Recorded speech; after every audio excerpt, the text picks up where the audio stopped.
पिछले 24 घंटे के अंदर दो अलग अलग जगहों पर ट्रेन हादसे पेश आए हैं और इन ट्रेन हादसों के अंदर 17 से ज्यादा लोगों की मौत की पुष्टि हुई है। लेकिन अभी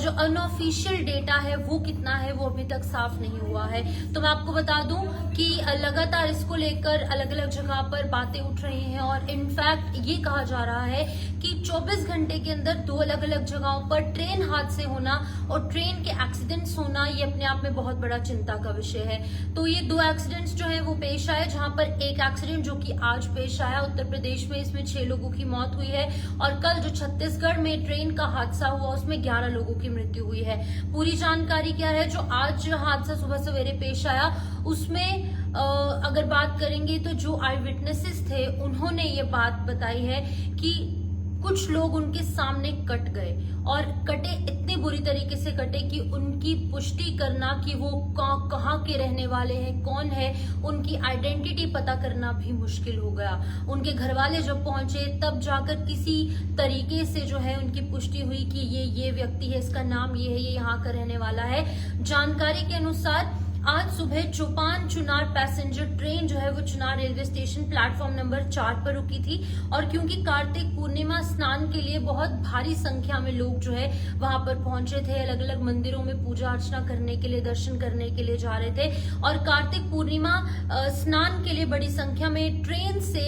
श्रद्धालु जब उतर रहे थे तो जल्दबाजी में इन श्रद्धालुओं ने प्लेटफॉर्म पर उतरने के बजाय दूसरी ट्रेन की पटरी पर वो उतर गए, जिसके चलते कि ये बहुत बड़ा हादसा पेश आया। तो मैं आपको बता दूं कि जल्दबाजी में कई लोग जो मेन एग्जिट पॉइंट है, यानी कि एक प्लेटफॉर्म पर जब ट्रेन रुकती है तो प्लेटफॉर्म पर ही उतरना है, लेकिन क्योंकि रश इतना ज्यादा था, क्राउड इतना ज्यादा था, तो लोगों ने एक जगह से उतरने से बजाय दूसरी साइड से उतरने की कोशिश की और कुछ लोग उतर गए, जिसकी वजह से कि वहां से दूसरी साइड से बहुत तेज ट्रेन आ रही थी। शायद लोगों को इस चीज की नॉलेज नहीं थी, वहां पर कोई अधिकारी भी मौजूद नहीं था जो इस हवाले से उन्हें जानकारी दे सके कि आप लोग इधर से नहीं उतरिए, यहाँ से बहुत तेज ट्रेन आने वाली है।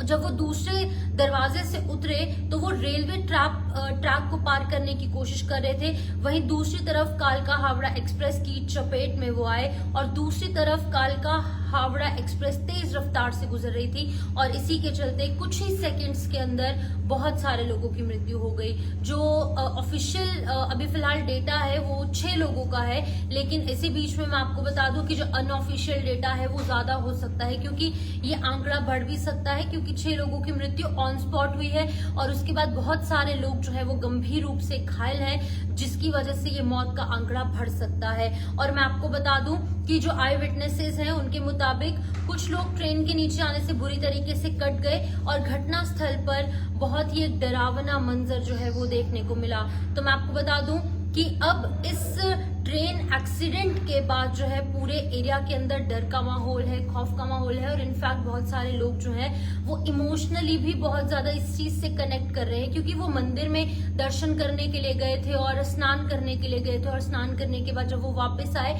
तो इस तरीके का हादसा जो है वो पेश आया। तो मैं आपको बता दूं कि उत्तर प्रदेश के मिर्जापुर का पूरा एरिया बताया जा रहा है। कालका हावड़ा एक्सप्रेस वे की चपेट में आने से लोगों की मृत्यु हुई। वहीं दूसरी तरफ जो कल देर रात को हादसा पेश आया, in fact let evening, early evening hours में और लेट आफ्टरनून आवर्स में, वो बिलासपुर में हुआ, छत्तीसगढ़ में, जहां पर 11 यात्रियों की मौत हुई, 20 लोग घायल हुए हैं और गेवरा मेमू मालगाड़ी से एक बोगी जो है वो टकराई और ये कहा जा रहा है कि मालगाड़ी जो कि खड़ी थी और पीछे से एक ट्रेन आई, बहुत जोर से उस ट्रेन ने उस मालगाड़ी को हिट किया, जिसकी वजह से कि उसके अंदर जो लोग सवार थे उनकी इंस्टेंटली मृत्यु हो गई। और अभी फिलहाल जो अनऑफिशियल डेटा जो बताया जा रहा था वो 6 से 7 था, उसके बाद ये आंकड़ा आहिस्ता आहिस्ता करके बढ़ा और अभी ये आंकड़ा 11 बताया जा रहा है। 11 यात्रियों की मौत हुई है, 20 से ज्यादा लोग घायल हैं, 2 दर्जन के करीब लोग घायल हैं और जब इन लोगों का इलाज होगा तब जाकर जब ये ठीक होकर घर पहुंचेंगे तभी इस आंकड़े पर फुल स्टॉप लग पाएगा। लेकिन अभी फिलहाल बताया जा रहा है कि ये आंकड़ा और भी बढ़ सकता है और बोगी काट कर ये शव जो है घायल और शवों को बाहर निकाला गया। मृतकों में बिलासपुर के लोग ज्यादा थे, तो अगर हम कुल मिलाकर देखेंगे तो इन 24 घंटे के अंदर भारतवर्ष में, इंडिया के अंदर 2 अलग अलग जगहों पर ट्रेन हादसे हुए और तकरीबन लगभग अगर आंकड़े की बात करेंगे तो आप कैप्शन में 17 देख रहे होंगे, लेकिन 20 के करीब जो लोग हैं उनकी मृत्यु हो चुकी है। लगभग जो अप्रोक्सीमेट फिगर अभी फिलहाल डेटा सामने आया है, और मोर देन 25 to 30 पीपल अभी फिलहाल अंडर ऑब्जर्वेशन रखे गए हैं, जिनका इलाज चल रहा है, जिनका ट्रीटमेंट हो रहा है। और ये बहुत ही दुखद समाचार है, आप ओम शांति जरूर लिखें। और इनफैक्ट जो रेस्क्यू ऑपरेशन है वो इंस्टेंटली शुरू तो कर दिया जाता है, लेकिन जो लिखा है वही होगा, और भगवान जो भगवान चाहेंगे होगा तो वही, क्योंकि अभी उनकी मृत्यु हो चुकी है और जिनके घर वाले हैं उनको एक्स ग्रेशिया का ऐलान इंस्टेंटली कल भी कर दिया गया। और रेल मंत्री जो है अश्विनी वैष्णव जी, उन्होंने भी इसको लेकर मुआवजे का ऐलान कर दिया है, लेकिन मुआवजा जो है वो घर वालों के लिए है, लेकिन जिस व्यक्ति ने अपनी जान गंवाई है उसकी कीमत आंकना बेहद ज्यादा मुश्किल है। तो मैं आपको बता दूं कि अभी फिलहाल 17 से ज्यादा लोगों की मृत्यु इन 24 घंटों में ट्रेन हादसों में हुई। और उसके बाद अभी की अगर बात करेंगे तो बहुत सारे लोग ऐसे हैं, 20 से 25 लोग ऐसे हैं जिनकी की हालत गंभीर बताई जा रही है, और वो अभी फिलहाल अंडर ऑब्जर्वेशन है, उनका ट्रीटमेंट लगातार जारी है। तो फिलहाल इस वीडियो में इतना ही। आप इस वीडियो को शेयर जरूर करें, ओम शांति लिखें। नमस्कार।